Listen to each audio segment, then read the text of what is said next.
Kisah nyata horor pesugihan penjual nasi Jinggo di Kuta bencana akibat melanggar perjanjian. Di sebuah desa kecil yang terletak di tepi pantai, Kuta, hidup seorang pria bernama Pak Gatot. Usianya 42 tahun, dan meski wajahnya dipenuhi kerutan akibat kerja keras, matanya masih memancarkan semangat hidup. Pak Gatot adalah sosok yang sederhana, dengan hati yang selalu berusaha untuk memberikan yang terbaik bagi keluarganya. Ia tinggal bersama istri tercintanya, Ibu Made, dan dua anak mereka, Wayan dan Nia, di sebuah rumah kecil yang terbuat dari kayu.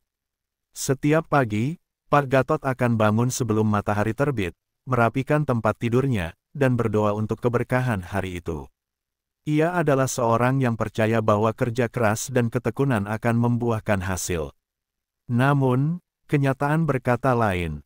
Sejak membuka warung nasi Jinggo, usaha ini tidak pernah sepi dari tantangan.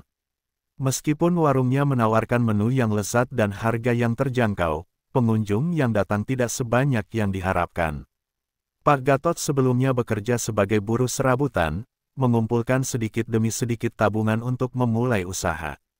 Ia menggunakan semua yang ia miliki untuk membeli peralatan dapur dan bahan-bahan memasak. Setiap hari, ia dan Ibu Made bekerja sama, memasak nasi Jinggo dengan penuh cinta. Namun, meski mereka menghabiskan waktu dan tenaga, warung mereka tetap sepi. Kekecewaan dan keputusasaan mulai merayapi hati Pak Gatot. Ia sering kali melihat wajah anak-anaknya yang ceria, tetapi di balik senyuman itu, ia tahu bahwa mereka membutuhkan lebih banyak. Biaya sekolah, kebutuhan sehari-hari, dan harapan untuk memberi kehidupan yang lebih baik terus menghantuinya. Ia merasa seperti terjebak dalam siklus kesulitan yang tak berujung. Suatu malam, setelah seharian berdagang tanpa hasil yang memuaskan, Pak Gatot duduk di teras rumahnya, menatap bintang-bintang yang berkelip di langit. Dalam keheningan malam, ia merenungkan jalan hidupnya. Apakah aku akan terus hidup seperti ini? Pikirnya, rasa cemas dan putus asa menghimpit dadanya. Ia mulai berpikir, mungkin ada cara lain untuk mengubah nasibnya. Di tengah kebingungan, ia mendengar bisikan dari teman-temannya tentang seorang pemangku bernama Mangku Jero. Diceritakan bahwa Mangku Jero memiliki kekuatan untuk membantu pedagang kecil seperti dirinya. Konon, dengan melakukan ritual pesugihan, warung mereka bisa laris manis dan kekayaan akan menghampiri. Walaupun banyak yang memperingatkan bahwa pesugihan memiliki konsekuensi yang mengerikan, Pak Gatot merasa terjebak antara harapan dan ketakutan. Rasa ingin tahunya semakin besar. Ia mulai mencari informasi lebih lanjut tentang Mangku Jero. Setiap malam, ia berusaha mengusir keraguan dari pikirannya, membayangkan bagaimana hidupnya bisa berubah jika pesugihan itu berhasil. Ia membayangkan anak-anaknya bisa bersekolah di tempat yang lebih baik, mereka bisa memiliki pakaian yang layak, dan ia bisa memberi Ibu Made kehidupan yang lebih nyaman. Pak Gatot tahu bahwa keputusan untuk melakukan pesugihan bukanlah hal yang mudah. Namun, keinginan untuk memberikan kehidupan yang lebih baik bagi keluarganya mengalahkan semua keraguan yang ada. Dalam hati, ia berjanji untuk melakukan apapun demi keluarganya. Dengan tekad yang bulat, Pak Gatot memutuskan untuk menemui Mangku Jero dan mencari tahu lebih banyak tentang ritual yang bisa mengubah nasibnya. Hari demi hari berlalu, dan harapan baru mulai tumbuh dalam hati Pak Gatot. Ia merasa seolah-olah ada cahaya di ujung terowongan gelap yang selama ini membelenggunya. Namun, tanpa disadari, keputusan yang akan diambilnya kelak akan membawa konsekuensi yang jauh lebih besar dan menakutkan daripada yang pernah ia bayangkan. Dalam pencarian akan kekayaan, ia tidak tahu bahwa jalan yang dipilihnya bisa membawa bencana yang akan menghantui hidupnya selamanya. Setelah beberapa hari bergelut dengan pikirannya, Pak Gatot akhirnya memutuskan untuk menemui Mangku Jero. Ia merasa ada harapan baru yang bisa mengubah nasibnya. Dengan langkah pasti, ia menuju ke rumah pemangku yang terletak di pinggir desa. Jalan setapak yang dilalui dipenuhi dengan pepohonan rindang, dan udara segar mengalir, tetapi di dalam hati Pak Gatot, ada rasa cemas yang terus menghantui. Sesampainya di rumah Mangku Jero, ia disambut oleh suasana yang penuh aura mistis. Rumah itu dikelilingi oleh berbagai jenis tanaman dan dupa yang mengepul di udara, memberikan kesan seolah-olah waktu berhenti di sana. Mangku Jero, seorang pria tua dengan janggut putih dan mata tajam, duduk di depan altar yang dipenuhi dengan berbagai sesaji. Dengan suara berat dan penuh wibawa, ia menyambut Pak Gatot. "Selamat datang, anakku. Apa yang kau cari?" tanyanya, menatap Pak Gatot dengan penuh perhatian. Pak Gatot merasa tertegun, seolah ada sesuatu yang membuatnya merasa tidak nyaman, tetapi ia segera menumpahkan segala harapannya. Ia menceritakan tentang kesulitan yang dihadapinya dan keinginan untuk memberikan kehidupan yang lebih baik bagi keluarganya. Mangku Jero mendengarkan dengan seksama, kemudian menjelaskan tentang ritual pesugihan yang bisa membantu Pak Gatot. Pesugihan ini melibatkan perjanjian dengan makhluk gaib. Kau harus menyiapkan sesajen berupa dupa, air arak, dan beberapa benda tertentu. Dan ingat, kau harus menyiapkan tumbal, jelasnya. Kata tumbal itu menggema di telinga Pak Gatot, membuatnya merinding. Namun, harapan untuk mendapatkan kekayaan membuatnya mengabaikan rasa takut yang mulai mengintai. Setelah pertemuan itu, Pak Gatot pulang dengan pikiran yang campur aduk. Ia mengumpulkan semua yang diperlukan untuk ritual tersebut. Malam itu, di dalam rumahnya yang sederhana, ia mulai menyiapkan sesajen. Dupa dibakar, dan aroma wangi memenuhi ruangan.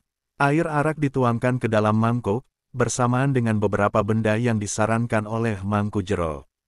Ia juga menyiapkan beberapa potong ayam sebagai tumbal, meski hatinya bergetar saat memikirkan konsekuensi dari perbuatannya. Saat malam tiba, Pak Gatot merasa berdebar-debar. Ia menyalakan lilin dan mengatur semua sesajen di altar kecil yang dibuatnya. Dengan penuh harapan, ia mulai mengikuti instruksi Mangku Jero.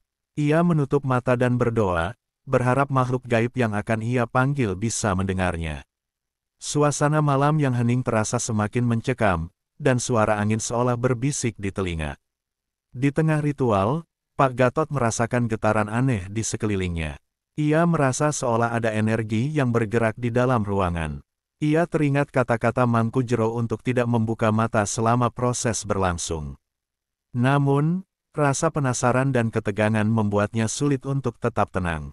Saat ia berusaha fokus, suara langkah kaki seolah membisikkan namanya. Setelah beberapa saat, ritual pun selesai. Pak Gatot membuka matanya, dan melihat semua sesajen yang telah ia siapkan. Sekarang, ia hanya bisa berharap agar semua yang diinginkannya segera terwujud. Ia merasakan kelegaan dan sedikit kebanggaan, seolah telah melakukan sesuatu yang besar untuk keluarganya. Keesokan harinya, Pak Gatot terbangun dengan semangat baru.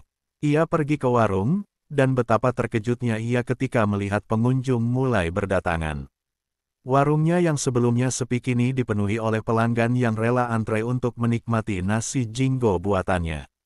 Kehangatan dan kebahagiaan mengalir dalam hati Pak Gatot. Ia merasa seolah semua usahanya selama ini terbayar lunas.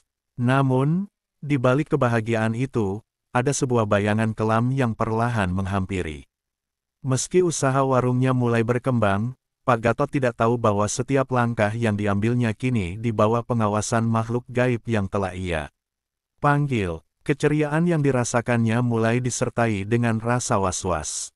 Suara-suara aneh mulai terdengar di malam hari, dan ketenangan yang ia harapkan perlahan-lahan mulai terganggu. Ritual pesugihan yang dilakukannya memang memberikan hasil yang diinginkan, tetapi Pak Gatot tidak menyadari bahwa setiap kekayaan yang diperoleh ada harga yang harus dibayar.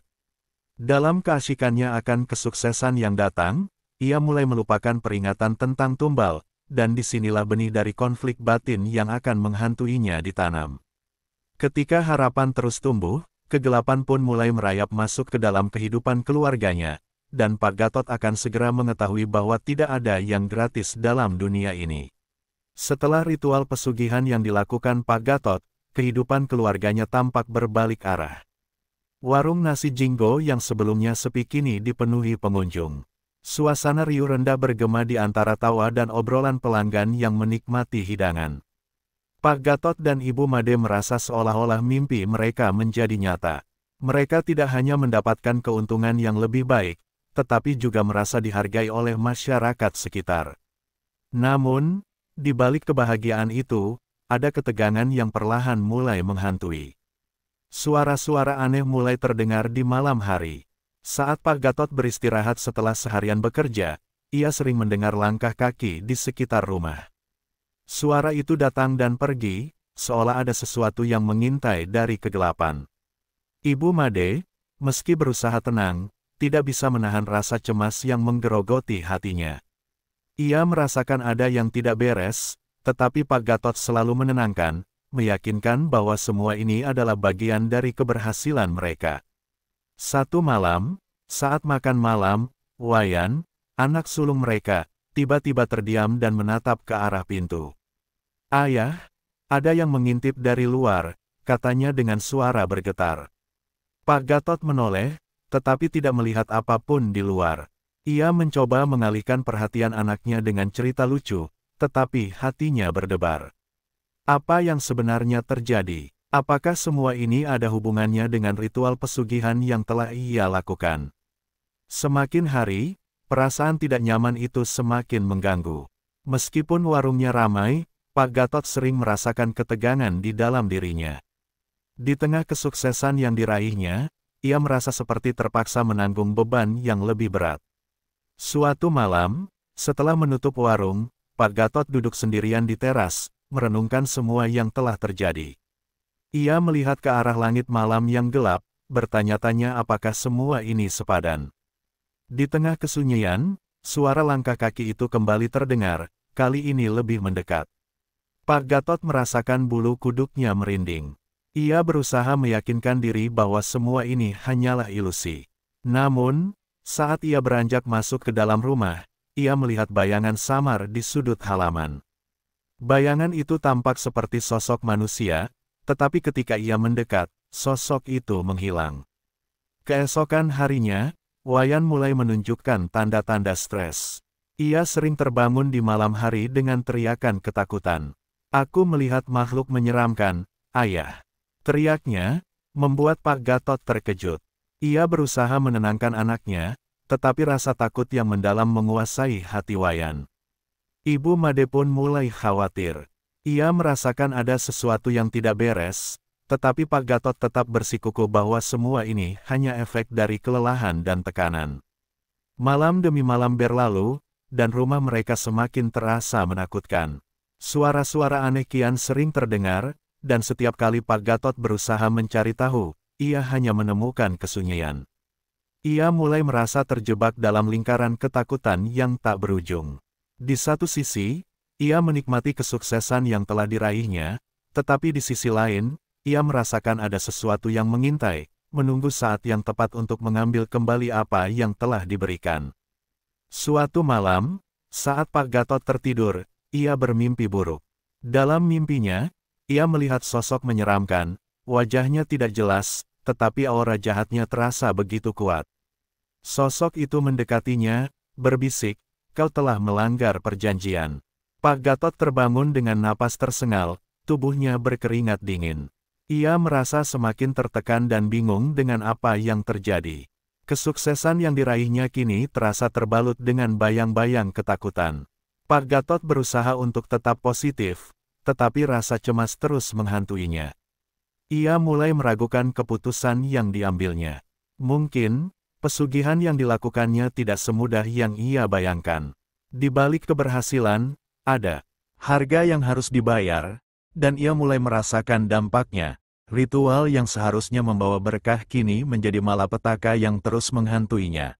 Pak Gatot tidak tahu bahwa makhluk gaib yang ia panggil bukan hanya memberikan kekayaan, tetapi juga membawa masalah yang lebih besar. Ketika kebahagiaan dan ketakutan beradu, Pak Gatot berada di persimpangan jalan, mempertanyakan apakah ia akan terus melanjutkan jalan ini atau mencari cara untuk mengakhiri semua ini sebelum terlambat. Kehidupan Pak Gatot dan keluarganya tampaknya berada di titik puncak kebahagiaan pada awalnya. Warung nasi Jinggo mereka terus ramai, dan pendapatan yang mengalir membuatnya merasa seolah-olah segala jerih payahnya selama ini terbayar.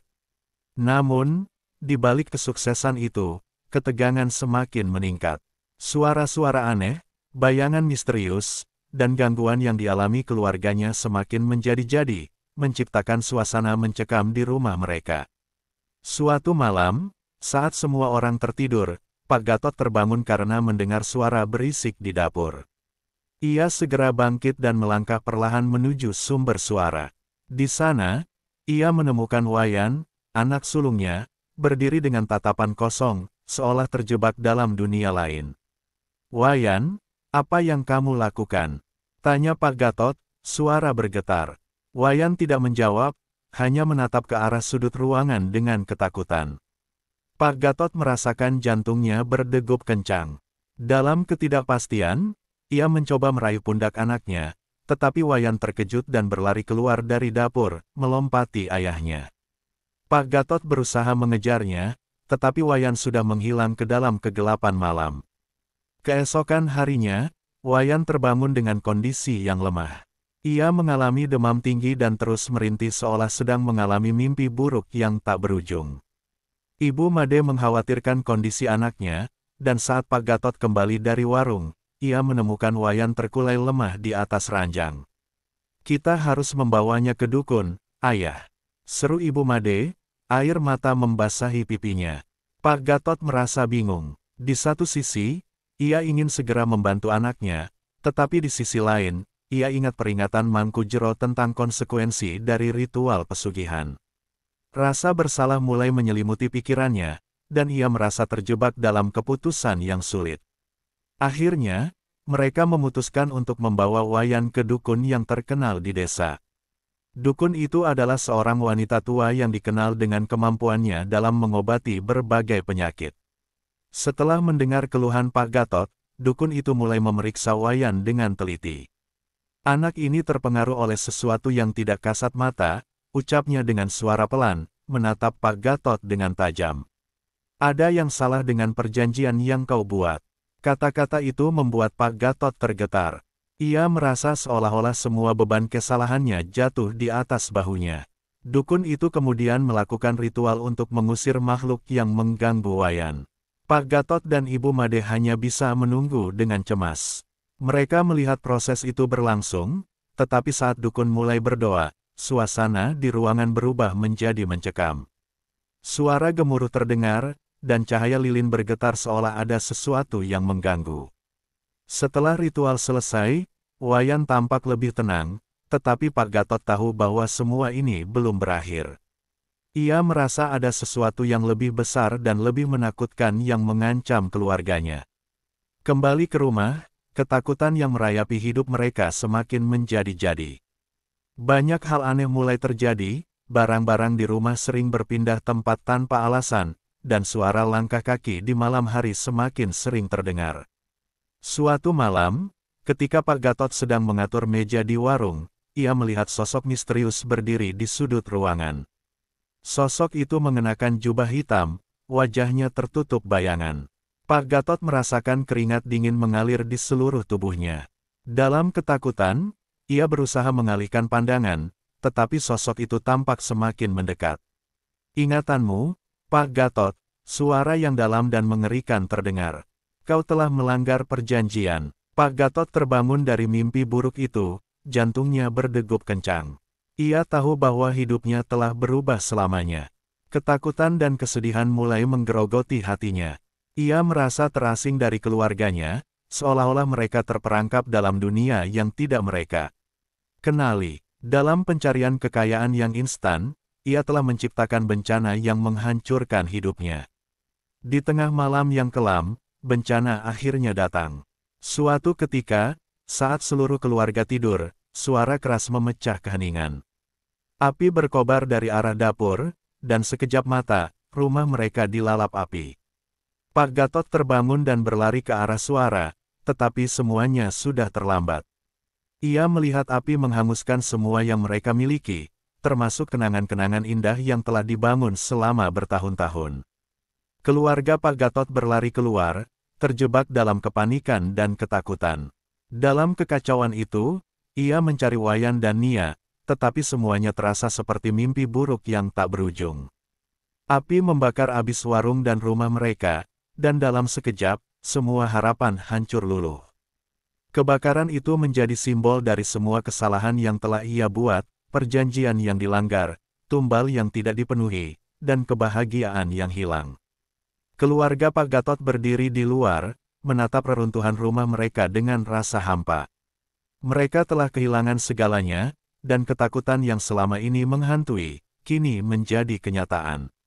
Dalam kesedihan yang mendalam, Pak Gatot menyadari bahwa keputusan untuk melakukan pesugihan telah mengubah hidupnya selamanya. Keluarga ini kini terjebak dalam kegelapan, berjuang untuk menemukan jalan kembali ke kehidupan yang normal, tetapi bayang-bayang masa lalu terus menghantui mereka. Setelah bencana kebakaran yang menghancurkan rumah dan warung mereka, hidup Pak Gatot dan keluarganya berubah drastis. Mereka kini tinggal di sebuah rumah kontrakan sederhana, jauh dari tempat tinggal mereka sebelumnya di Kuta. Kehidupan yang mereka jalani penuh dengan kesedihan dan kehilangan, tetapi di dalam hati Pak Gatot, ada dorongan untuk mencoba bangkit dari keterpurukan. Keluarga ini berusaha untuk melanjutkan hidup, meskipun trauma akibat kebakaran itu masih membekas. Wayan, yang sebelumnya ceria, kini menjadi pendiam dan sering terlihat melamun. Ia masih teringat akan sosok-sosok misterius yang menghantuinya dan ketakutan yang selalu menggelayuti pikirannya. Sementara Nia, anak bungsu, berusaha menutupi kesedihannya dengan bermain, tetapi saat malam tiba, ketakutannya pun muncul. Pak Gatot merasa hancur. Ia merasa bertanggung jawab atas semua yang terjadi. Dalam pencarian kekayaan, ia telah mengabaikan banyak hal penting. Setiap malam, ia terbangun dengan rasa bersalah yang menggerogoti hatinya, mengingat semua keputusan yang telah ia buat. Ia mulai menyadari bahwa untuk mendapatkan kekayaan dengan cara instan, ia telah mengorbankan kebahagiaan dan kedamaian keluarganya. Suatu hari, saat duduk di teras rumah kontrakan, Pak Gatot merenungkan segala sesuatunya. Dia teringat akan Mangku Jero, pemangku yang memperkenalkannya pada pesugihan. Rasa penyesalan dan kemarahan mulai menggerogoti hati Pak Gatot. Ia merasa telah dibohongi oleh harapan palsu yang ditawarkan oleh ritual tersebut. Dalam keputusasaannya, ia memutuskan untuk mencari Mangku Jero dan meminta penjelasan. Pak Gatot pergi ke tempat tinggal Mangku Jero, mengharapkan jawaban atas semua kesulitan yang dialaminya. Ketika sampai di sana, suasana terasa sama seperti pertama kali ia datang. Namun, kali ini, hatinya dipenuhi dengan kemarahan dan kebencian. Ia memasuki rumah pemangku dan mendapati Mangku Jero sedang duduk di depan altar, meracik sesaji. "Kenapa kau membiarkan ini terjadi padaku?" teriak Pak Gatot, suaranya bergetar dengan emosi. "Kau yang memberiku harapan, tetapi sekarang aku kehilangan segalanya." Mangku Jero memandangnya dengan tenang. "Kau harus ingat, setiap perjanjian memiliki konsekuensi. Kau telah memilih jalan ini, dan setiap tindakan memiliki balasan," katanya dengan suara yang dalam dan penuh wibawa. Kata-kata itu menghantam Pak Gatot seperti petir di siang hari. Ia menyadari bahwa semua yang terjadi adalah hasil dari pilihan yang telah diambilnya. Dalam pencarian kekayaan, ia telah mengorbankan integritasnya dan mengabaikan nilai-nilai yang selama ini ia pegang. Rasa bersalah dan penyesalan semakin mendalam. Kembali ke rumah kontrakan, Pak Gatot merasa semakin terpuruk. Ia berusaha untuk berbicara dengan Wayan dan Nia, tetapi anak-anaknya tampak terasing. Mereka tidak bisa memahami apa yang terjadi dan mengapa hidup mereka berubah begitu drastis. Ibu Made, yang selalu menjadi pendukungnya, berusaha untuk tetap tegar, tetapi Pak Gatot bisa melihat bahwa dalam hatinya, ia juga merasakan kesedihan yang mendalam. Malam demi malam berlalu, tetapi suasana di rumah mereka tidak kunjung membaik. Pak Gatot merasa terasing, dan setiap upaya untuk memperbaiki keadaan selalu berujung pada kegagalan. Dalam hatinya, ia tahu bahwa mereka harus meninggalkan masa lalu dan mencari cara untuk memulai kembali, tetapi bayang-bayang masa lalu terus menghantuinya. Suatu malam, saat semua orang tidur, Pak Gatot terbangun dan merasakan kehadiran yang aneh. Suara-suara yang biasa terdengar kini semakin dekat. Ia merasakan sesuatu yang tidak nyaman di dalam dirinya. Dalam ketakutan, ia mencoba mencari tahu apa yang terjadi, tetapi ia hanya menemukan kesunyian. Semuanya terasa seperti mimpi buruk yang tak berujung. Ketika pagi tiba, Pak Gatot memutuskan untuk melakukan sesuatu yang berbeda. Ia mengajak keluarganya untuk berdoa bersama, berharap agar mereka bisa mendapatkan kedamaian dan menghilangkan rasa bersalah yang menghantui. Dalam doa tersebut, ia meminta ampunan atas segala kesalahan yang telah dilakukannya dan berharap agar Tuhan memberikan mereka kesempatan kedua. Hari-hari berlalu, dan meskipun kesedihan masih menyelimuti mereka, Pak Gatot berusaha untuk membangun kembali hidupnya. Ia mulai mencari pekerjaan tambahan dan berusaha menghidupi keluarganya dengan cara yang lebih baik. Perlahan, mereka mulai menata ulang kehidupan mereka, meski luka akibat kebakaran masih terasa. Namun, meskipun mereka berusaha untuk melupakan masa lalu, Pak Gatot tahu bahwa penyesalan akan selalu menjadi bagian dari hidupnya. Ia mengajarkan anak-anaknya untuk tidak mengikuti jalan pintas dalam hidup dan menghargai setiap usaha yang dilakukan. Dalam hati, ia berjanji untuk tidak pernah terjebak dalam pesugihan lagi, meskipun godaan untuk cepat kaya selalu menggoda. Kisah Pak Gatot menjadi pelajaran berharga tentang bahaya mencari kekayaan dengan cara yang tidak benar. Ia belajar bahwa kebahagiaan sejati tidak bisa dibeli dengan uang, melainkan diperoleh melalui kerja keras, kesabaran, dan cinta yang tulus. Dalam penyesalan yang tak terucapkan, ia menemukan harapan baru untuk masa depan, berharap agar keluarganya bisa kembali menemukan jalan menuju kebahagiaan yang hilang.